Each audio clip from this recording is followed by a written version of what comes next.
Good morning to all of you. Welcome back my YouTube channel. आप सब कैसे हैं? उम्मीद है कि आप सब भी बढ़िया होंगे और अपनी पढ़ाई भी बहुत अच्छे से कर रहे होंगे। आज है 3 जुलाई और सुबह का अभी 4:30 बज रहा है और मैं उठ गई हूँ अपनी स्टडी को स्टार्ट करने के लिए। यहाँ पे सबसे पहले मैं अपना आज का टारगेट सेट कर रही हूँ। कल मेरे पास एक कमेंट आया था और उनके ये रिक्वेस्ट थी कि मैं पूरे जुलाई महीने अपना टारगेट बना के पढ़ाई करूँ और डेली का टारगेट आप लोगों के साथ मैं अब शेयर किया करूँगी, जिससे कि हमारी पढ़ाई और आप लोग की पढ़ाई भी अच्छे से हो पाए। क्योंकि जब एक टारगेट बना रहता है तो फिर पढ़ाई करने में बहुत ही अच्छा लगता है। तो ये पिछले 2 महीनों का समय, जब से यूपी टीजीटी की एग्ज़ाम डेट कैंसिल हुई है, तब से लेके अभी तक पढ़ाई में बहुत ही ज़्यादा डिस्टर्बेंस रहा है। लेकिन अब हमें समय बर्बाद नहीं करना। अब मैं भी कोशिश किया करूँगी कि डेली का अपना टारगेट बनाऊँगी और आप लोगों तक टारगेट शेयर भी किया करूँगी। तो आज पहला दिन है और आज का मैंने कुछ इस तरह से टारगेट डिसाइड किया है। सबसे पहले हिस्ट्री में मुझे आज पाषाण काल करना है और डीबीसी की जो मैंने ऑनलाइन बैच परचेज किया है उसकी क्लासेस करनी है और फिर घटना चक्र से पाषाण काल का ही एमसीक्यू करना है। इस तरह से हम थियरी और एमसीक्यू साथ में कवर कर लेंगे। और फिर पॉलिटी में मैं संविधान से शुरू कर रही हूँ और संविधान में सबसे पहला चैप्टर संवैधानिक विकास से मैं स्टार्ट कर रही हूँ।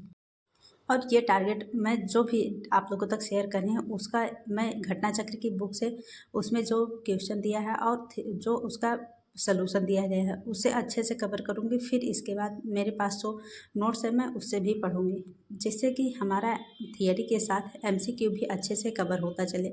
तो कुछ इसी तरह से हर दिन का टारगेट बना के हमें अपनी पढ़ाई करनी है। आप लोग भी अपने सब्जेक्ट के अकॉर्डिंग अपना टारगेट सेट करके इसी तरह से पढ़ाई कर सकते हैं।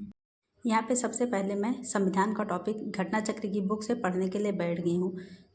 अभी सुबह का लगभग 4:45 हो रहा था, तो मेरे पास अभी 1 घंटे का समय है। क्योंकि बच्चों का स्कूल भी अब स्टार्ट हो गया है, तो सुबह के समय में थोड़ा सा टाइम निकालना मुश्किल होता है। और जब बच्चे स्कूल चले जाते हैं लगभग 9 साढ़े 9 बजे के बाद ही फिर फ्री टाइम मिलता है।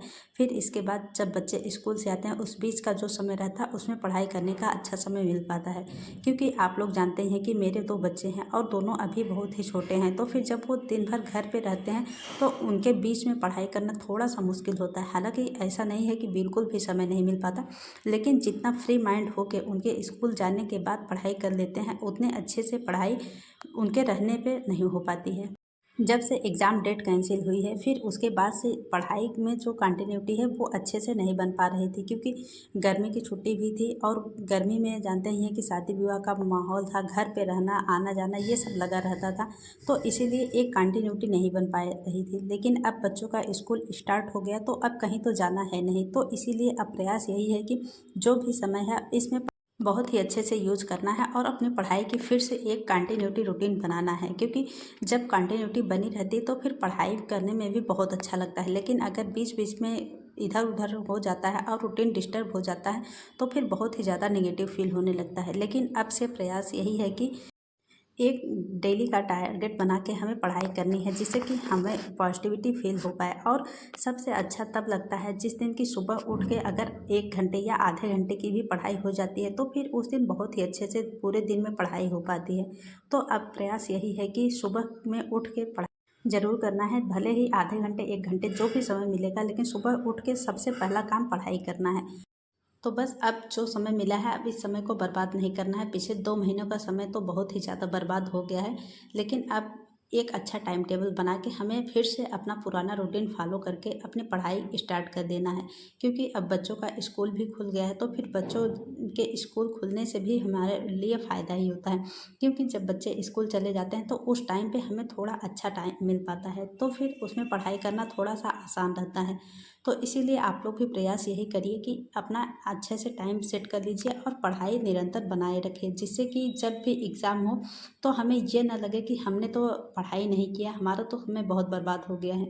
तो ये पछतावा ना रहे, क्योंकि एग्ज़ाम आज नहीं तो कल होगा ही, लेकिन हमें पढ़ाई भी अपनी जारी रखना बहुत ही ज़्यादा ज़रूरी है। तो बस हमें कोशिश यही करनी है कि हर दिन किसी भी हाल में हमें समय निकाल के पढ़ाई ज़रूर करनी है।